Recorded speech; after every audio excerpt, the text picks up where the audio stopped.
Praise the lord. రాబోతున్న నూతన సంవత్సరంలో మనకు దీవెనకరంగా ఉండాలి అంటే, రాబోతున్న నూతన సంవత్సరం మనకు జయకరంగా ఉండాలంటే, మనం ఈ రీతిగా దేవుని సన్నిధిలో నూతన సంవత్సరంలోనికి మనం అడుగు పెట్టాలి. 146వ కీర్తన ఒక్కసారి మనం ధ్యానించినట్లయితే, 146వ కీర్తన మొదట యెహోవాను స్తుతించండి అని మొదలవుతుంది. ముగింపు దేవుణ్ణి స్తుతించండి అని ముగిస్తుంది.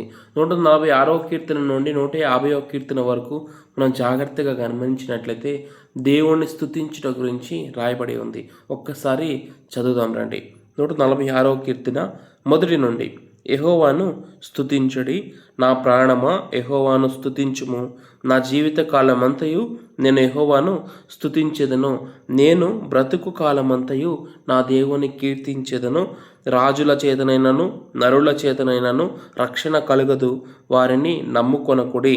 వారి ప్రాణము వెడలిపోవును. వారు మంటిపాలగుదురు. వారి సంకల్పములు నాడే నశించును. ఎవనికి యాకోబు దేవుడు సహాయకుడుగా, ఎవడు తన దేవుడైన యెహోవా మీద ఆశ పెట్టుకొనునో వాడు ధన్యుడు. ఆయన ఆకాశమును భూమిని సముద్రమును దానిలోని సర్వమును సృజించినవాడు. ఆయన ఎన్నడూను మాట తప్పనివాడు. బాధపరచబడు వారికి ఆయన న్యాయము తీర్చును. ఆకలిగొని వారికి ఆయన ఆహారం దయచేయును. యెహోవా బంధింపబడిన వారిని విడుదల చేయును. యెహోవా గుడ్డివారి కన్నులను తెరవజేయువాడు. యెహోవా కృంగిన వారిని లేవనెత్తువాడు. యెహోవా నీతిమంతులను ప్రేమించువాడు. యెహోవా పరదేశులను కాపాడువాడు. ఆయన తండ్రి లేని వారిని విధవరాండ్రను ఆదరించువాడు. భక్తిహీనుల మార్గము ఆయన వంకర మార్గముగా చేయును. యెహోవా నిరంతరము ఏలును. సియోను నీ దేవుడైన యెహోవా తరములన్నిటిను రాజ్యము చేయును. యెహోవాను స్తుతించుడి. అవును, ఈ కీర్తన దేవుని స్తుతించుడితో మొదలవుతుంది. ముగింపు దేవుని స్తుతించుడితో ముగుస్తుంది. ఇంగ్లీష్ బైబిల్ ఏముంటుందంటే ప్రైజ్ గాడ్, దేవుణ్ణి స్తుతించండి. ఈ పదము హెబ్రీ భాష నుండి వచ్చింది. హెబ్రీ భాషలో హల్లెలూయా సాధారణంగా మనం అంటూ ఉంటాం. వాక్య పరిచయం జరుగుతున్నప్పుడు, సేవకుడు వాక్యాన్ని బోధిస్తున్నప్పుడు హల్లెలూయా అనే పదాన్ని మనం వాడుతూ ఉంటాం. దాని అర్థం ఏమిటంటే యెహోవాను స్తుతించండి. హెబ్రీ బైబిల్లో హల్లెలూయా అంటే హలేల్ అనగా స్తుతించండి. యావే యావే అనగా యెహోవా, యెహోవాను స్తుతించండి. అది ఇంగ్లీష్ బైబిల్లోకి ట్రాన్స్లేట్ అయినప్పుడు ప్రైజ్ గాడ్ హల్లెలూయాగా మార్పు చెందింది. తెలుగు బైబిల్లో యెహోవాను స్తుతించండి అని రాయబడి ఉంది. ఎందుకు మనం దేవుణ్ణి స్తుతించాలి? ఎందుకు మనం దేవుణ్ణి ఆరాధించాలి అంటే, ఈ 2025వ సంవత్సరంలో గడిచిన 11 నెలల్లో ఎన్నో శ్రమలలో, ఎంతో వేదనలలో, ఎంతో బాధలో ఉన్నప్పుడు దేవుడు మనల్ని ఆదరించాడు. 7 బాధలు మనకు కలిగినను ఆయన మనల్ని కాపాడాడు. మన ప్రయాణం అంతట్లో ఆయన మనల్ని భద్రపరిచాడు. మనం వెళ్తున్న మార్గాల్లో, వస్తున్న మార్గాల్లో ఆయన మనకు తోడుగా ఉన్నాడు. కాబట్టి మనం క్షేమంగా ఉన్నాం, మనం సజీవంగా ఉన్నాం. ఈ దినాన్ని చూడకుండా అనేకులు నిద్రించి ఉన్నారు, అనేకులు హాస్పిటల్ పాలై ఉన్నారు. కానీ మనం ఆరోగ్యంగా ఉన్నామంటే, మనం ఆరోగ్యంగా బలంగా ఉన్నామంటే అది దేవుని యొక్క కృప. ఆయన మన గుమ్మముల గడియలను బలపరిచి ఉన్నాడంట. ఆయన మన గుమ్మముల యొక్క గడియలను బలపరిచి ఉన్నారు. మన మధ్య మన బిడ్డలను ఆశీర్వదించి ఉన్నాడు. దేవుడు మన బిడ్డలను ఆశీర్వదించాడు కాబట్టి మనం దేవుణ్ణి స్తుతించాలి. ఈ సంవత్సరంలో దేవుడు మీ బిడ్డలను ఆశీర్వదించాడా? వారి చదువులో మంచి ఉత్తీర్ణత సాధించారా? మన బిడ్డలు నూతన సంవత్సరం దయకటని పొందుకున్నారా? మన బిడ్డలు క్షేమంగా ఉన్నారా? మన బిడ్డలు ఆశీర్వదించబడ్డారా? అయితే దేవుణ్ణి మనం స్తుతించాలి. ఏ కీడు ఈ సంవత్సరం అంతా నీ గృహానికి రాలేదా? నీ ఇల్లు క్షేమంగా ఉందా? ఏ అపాయము నీ గుడారమును సమీపించలేదా? అయితే దేవుణ్ణి స్తుతించాలి. సజీవంగా ఉన్న ప్రతి ఒక్కరూ దేవుణ్ణి ఆరాధించాలి. ఎందుకు దేవుణ్ణి మనం ఆరాధించాలి? ఎందుకు మనం దేవుణ్ణి స్తుతించాలి అంటే, దేవుణ్ణి స్తుతించడం ద్వారా బంధకాలు తెగిపోబోతున్నాయి. దేవుణ్ణి ఆరాధించడం వలన అపవాదిక కట్లు తెంపబడిపోతున్నాయి. ఎక్కడ అంటే చదవండి, 146వ కీర్తన మొదటి వచనంలో ఏముంటుందంటే, రాజుల చేతనైనను నరుల చేతనైనను సహాయము కలుగదంట. ఎందుకనంటే మనకు సహాయం కలిగేది యెహోవా ద్వారా మాత్రమే. మనుషుల యొక్క సహాయము వ్యర్థం. మనుషుల సహాయము వ్యర్థమురా, రాజుల నమ్ముట వ్యర్థమురా, మనుషుల సాయము వ్యర్థమురా, రాజులనాశ్రయించుట వ్యర్థమురా, యెహోవాను ఆశ్రయించుట, యెహోవాను ఆశ్రయించుట ఎంత మేలు, ఎంతో మేలు. ఎవరికి ఎవరు ఈ లోకములో, చివరికి యేసే పరలోకములో, పరలోకములో. ఎవరికి ఎవరు సహాయం కారు. మనకు ధనం ఉంటే అందరూ వస్తారు, ధనము నీకుంటే అందరూ వస్తారు. దరిద్రుడు అయితే దరికెవరు రారు. నిజమే, మన దగ్గర ధనం ఉంటే బెల్లం చుట్టూ ఈగలు ముసిరినట్లు అనేకులు మన చుట్టూ ఉంటారు. మనం దరిద్రులమైతే దరికి ఏ ఒక్కరు రారు. చివరికి యేసు ఒక్కడే మనకు ఆధారంగా కనిపిస్తాడు. ఏ దిక్కు దిశ లేని ఈ పరిస్థితులలో, కనుచూపు మేరలో, ఏ అవకాశం కనపడని ఈ సమయంలో దేవుని వైపు మనం చూడగలిగినట్లయితే, ఆయన మనల్ని కాపాడిన ఆ దినములను మనం జ్ఞాపకం చేసుకోగలిగినట్లయితే, ఆయన మనల్ని రక్షించిన ఆ దినములను మనం జ్ఞాపకం చేసుకొని ఆయన స్తుతించగలిగినట్లయితే అద్భుతాన్ని చూస్తాము. యెహోషువ గ్రంథం 6వ అధ్యాయం 20వ వచనంలో ఏమనంటుందంటే, యాజకులు బూరలు ఊదగా ప్రజలు కేకలు వేసిరి. ఆ బూరల ధ్వని వినినప్పుడు ప్రజలు ఆర్భాటంగా కేకలు వేయగా ప్రాకారములు కూలెను. అవును, ఎరికో గోడలు ఇశ్రాయేలు ప్రజలకు బహు కష్టంగా మారాయి. వారు ఆ ఎరికో గోడలను దాటితే తప్ప అవతల దేశాన్ని స్వతంత్రించుకోలేరు. ఎప్పుడైతే వారు దేవుణ్ణి స్తుతించారో, ఎప్పుడైతే వారు దేవుని సన్నిధిలో ఆరాధించారో, ఎప్పుడైతే యాజకులు బూరలు ఊది దేవుణ్ణి స్తుతించగలిగారో అప్పుడు ఎరికో గోడలు కూలిపోయాయి. మనం స్తుతించడం ప్రారంభించినప్పుడు అపవాది యొక్క ప్రతి కుట్ర, అపవాది యొక్క ప్రతి తలంపు, అపవాది యొక్క ప్రతి ప్రయత్నాలు కూలిపోబోతున్నాయి. అపవాది ఒకవేళ మన జీవితాల్లో ఏదైనా గోడలు కట్టాడా, అది సమస్యలనే గోడల, అప్పుల బాధలనే గోడల, అనారోగ్యం అనే గోడల, అవి కూలిపోబోతున్నాయి. ఎప్పుడనంటే మనం దేవుణ్ణి స్తుతించినప్పుడు. దేవుణ్ణి స్తుతించినప్పుడు అంట దేవుడు మన మధ్యలో అపవాది పన్నే ప్రతి పన్నాగాన్ని కొట్టివేయడానికి సిద్ధంగా ఉన్నాడంట. చదవండి, 146వ కీర్తనలో ఏమని ఉంటుందంటే, ఎవనికి యాకోబు దేవుడు సహాయకుడగునో, ఎవడు తన దేవుడిని యెహోవా మీద ఆశ పెట్టుకొనునో వాడు ధన్యుడు. యాకోబు ఒంటరిగా మిగిలిపోయి కుటుంబం అందరినీ ముందు పంపించి ఒక్కడే మిగిలిపోయాడు. ప్రాణభయంతో తన అన్న తనను చంపుతాడేమోనని ప్రాణభయంతో మిగిలిపోగా దేవుడు ఆ గడియలో యాకోబుని దర్శించి యాకోబుతో పోరాడి తెల్లవారే వరకు ఒక నరుడు యాకోబుతో పోరాడెను.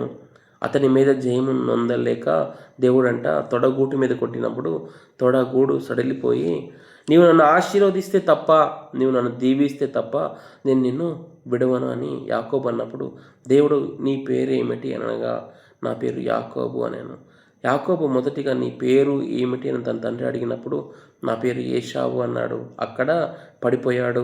దేవుడు అదే క్వశ్చన్ మళ్ళీ అడుగుతున్నాడు, నీ పేరు ఏమిటి? యాకోబు. ఇక మీదట నీ పేరు యాకోబు కాదు ఇశ్రాయేలు అని దేవుడు తనకి నూతనమైన నామాన్ని ఆశీర్వాదకరంగా దయచేశాడు. దేవుడు ఈ దినం మనల్ని అడుగుతున్నాడు, ఎక్కడ పడిపోయావు, ఎక్కడ విరిగిపోయావు, ఎక్కడ ఏ పాపంలో ఆగిపోయావు, అక్కడే దేవుడు నిన్ను దర్శించబోతున్నాడు. యాకోబు ఒంటరిగా మిగిలిపోయినప్పుడు, ప్రాణభయంతో ఉన్నప్పుడు దేవుణ్ణి కలుసుకోగలిగాడు, దేవునితో ప్రార్థనలో పోరాడగలిగాడు. నేడు మనము కూడా విరిగి నలిగిన ఈ స్థితిలో దేవుని సన్నిధిలో ఆయనతో గడిపినట్లయితే ఆయన మనల్ని నూతనంగా నిర్మించబోతున్నాడు. ఆయన పరమ కుమ్మరి. కుమ్మరి ఏం చేస్తాడు? కుమ్మరి పాత్రను చేస్తున్నప్పుడు ఒకవేళ ఆ పాత్ర విరిగినట్లయితే, ఆ పాత్ర బ్రేక్ అయినట్లయితే దాన్ని నూతనమైన పాత్రగా మలుస్తాడు. ఎందుకంటే ఆ పాత్ర తన చేతిలో ఉంది. సారెపైన తను చేస్తున్న ఆ పనిలో పాత్ర బ్రేక్ అయినట్లయితే నూతనమైన పాత్రకు తను జీవాన్ని పోయగలడు. ఆ కుమ్మరి కంటే నా దేవుడు సర్వశక్తిమంతుడు. తన చేతిలో మనం ఉన్నట్లయితే నూతనమైన రూపాన్ని మనకు అనుగ్రహించబోతున్నాడు. దేవుడు నన్ను ఆశీర్వదించాలన్నా, దేవుడు నన్ను దీవించాలన్నా, 2025వ సంవత్సరంలో అనేక పాఠాలు నేర్చుకున్నాను. నూతన సంవత్సరంలో నాకు జయకరంగా ఉండాలి, నేను విజయాన్ని పొందుకోవాలి, నేను ఆశీర్వాదాన్ని పొందుకోవాలంటే దానికి మార్గం ఏంటంటే దేవుణ్ణి స్తుతించాలి. దేవుణ్ణి మనం స్తుతించగలిగినప్పుడు, దేవుణ్ణి మనం ఆరాధించగలిగినప్పుడు దేవుడు మన జీవితంలో తన కార్యాన్ని నూతనపరచబోతున్నాడు.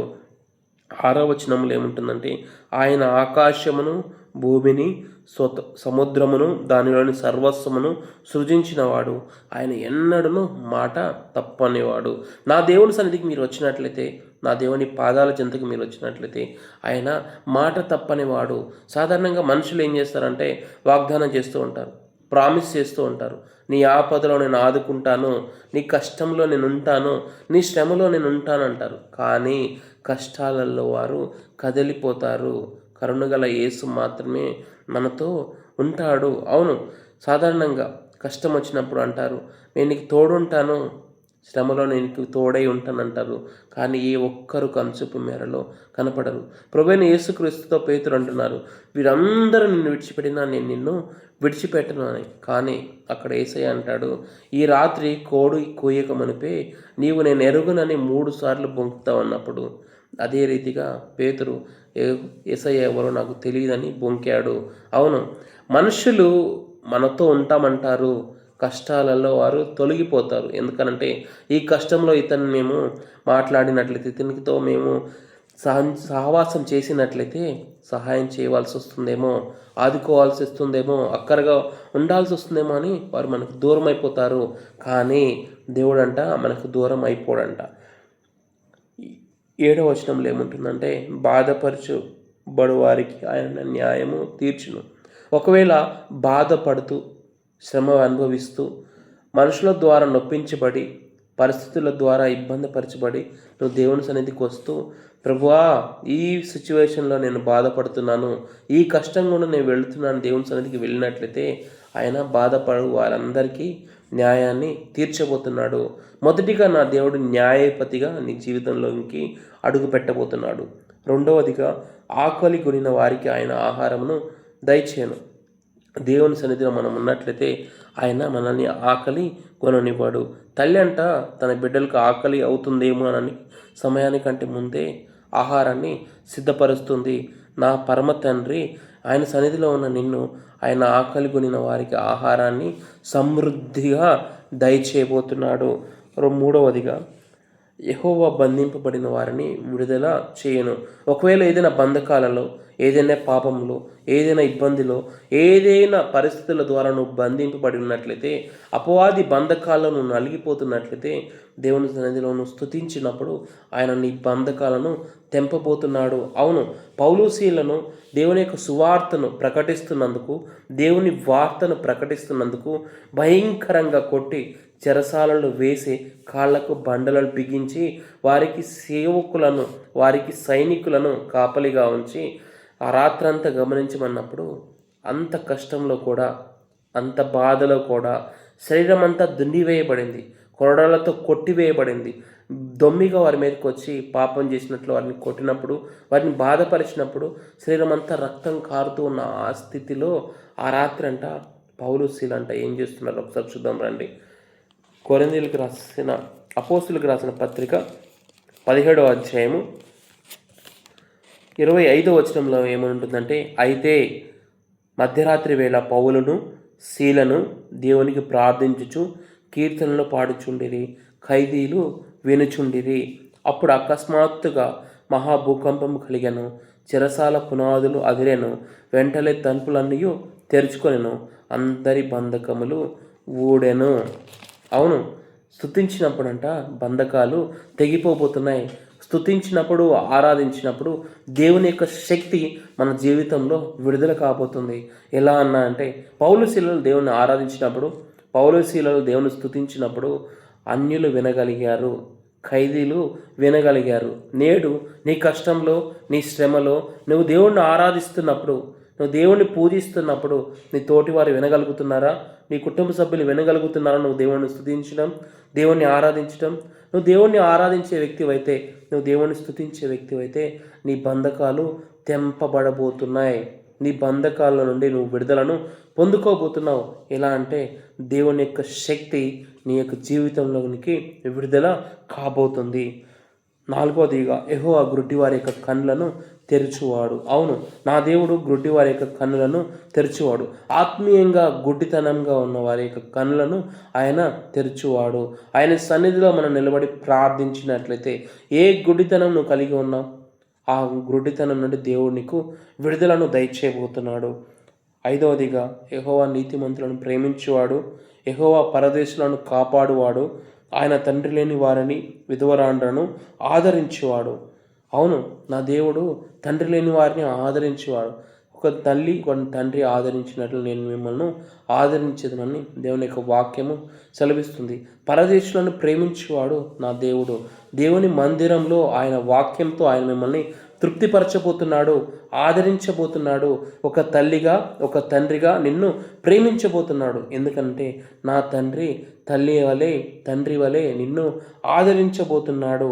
ఏ ప్రేమకు నేను నొసుకోవట్లేదన్నా, ఏ ప్రేమ నాకు దక్కట్లేదన్నా అంటే నీకు ఒక శ్రేష్టమైన ప్రేమ దక్కబోతుంది.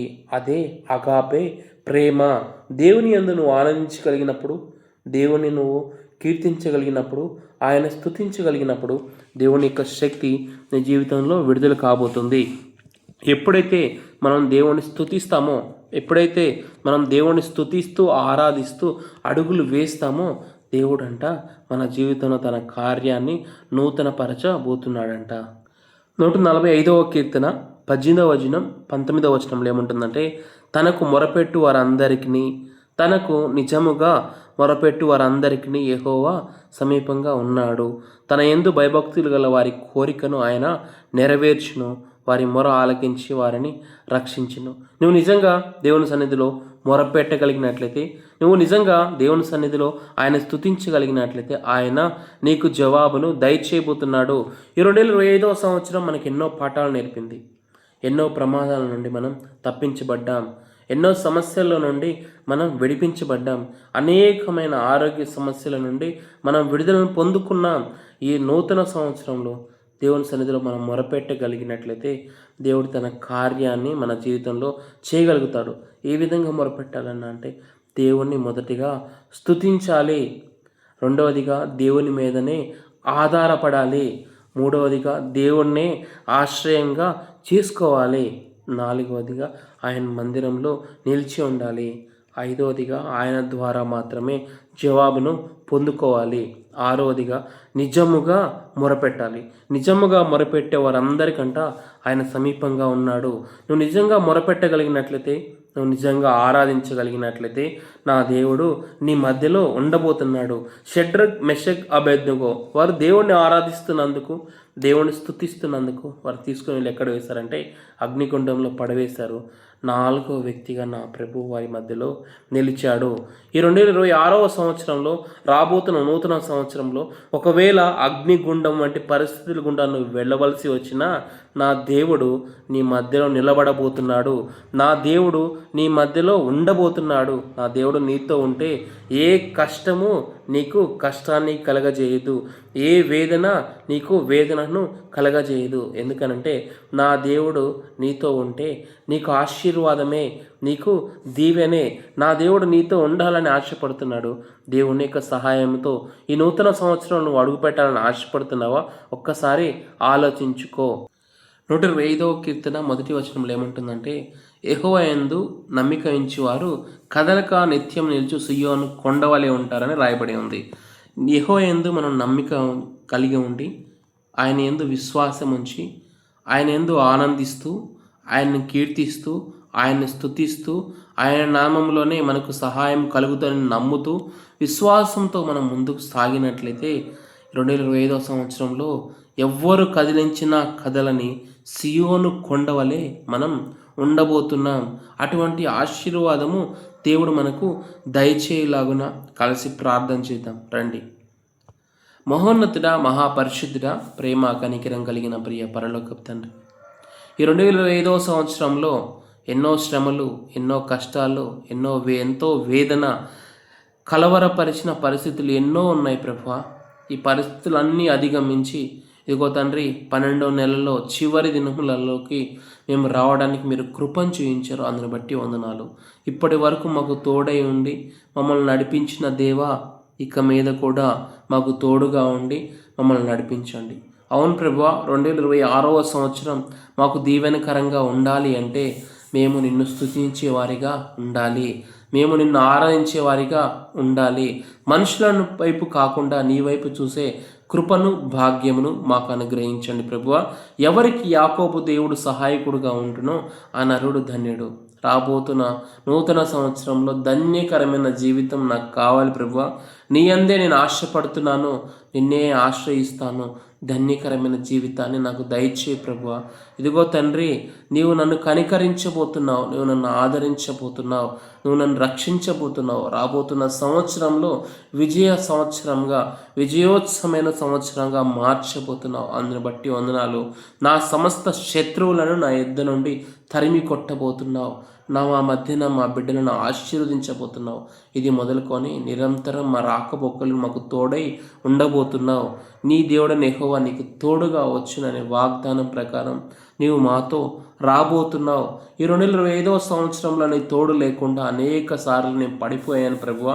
కానీ ఇక మీదట నీ తోడు కలిగి, నీ సహాయం కలిగి, నీతో ముందుకు సాగే జీవితాన్ని మాకు దయచేయమని, ఇప్పటి వరకు మేము చేసిన ప్రతి పాపమును, ప్రతి అపరాధమును నీ పాసన్నిధిలో ఒప్పుకొని విడిచిపెడుతున్నాం.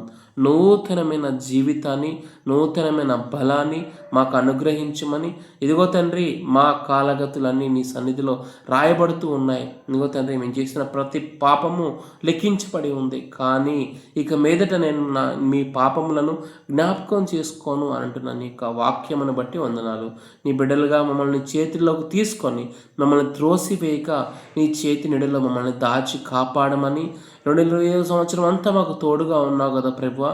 2026వ సంవత్సరంలో కూడా నీ అత్యధికమైన కృపతో మమ్మల్ని ఆవరించి ఉండి నీ చేతి నీడలో మమ్మల్ని కప్పి కాపాడమని, రక్షించమని, నిన్ను స్తుతిస్తూ, నిన్ను ఆరాధిస్తూ, నిన్ను కీర్తిస్తూ, నువ్వు చేసిన ఆశ్చర్య కార్యములను జ్ఞాపకం చేసుకుంటూ ముందుకు సాగే కృపను దయచేయమని యేసుక్రీస్తు నామం పేరిట వేడుకొంచున్నాను తండ్రి. ఆమెన్. దేవునితో నీవు నూతన సంవత్సరంలోనికి అడుగు పెట్టినట్లయితే అది నీకు ఆశీర్వాదము, అది నీకు దీవెన. కాబట్టి దేవుని స్తుతిస్తూ, ఆయన ఆరాధిస్తూ నూతన సంవత్సరానికి అడుగు పెడదాం. అది మనకు ఆశీర్వాదము. Praise the lord.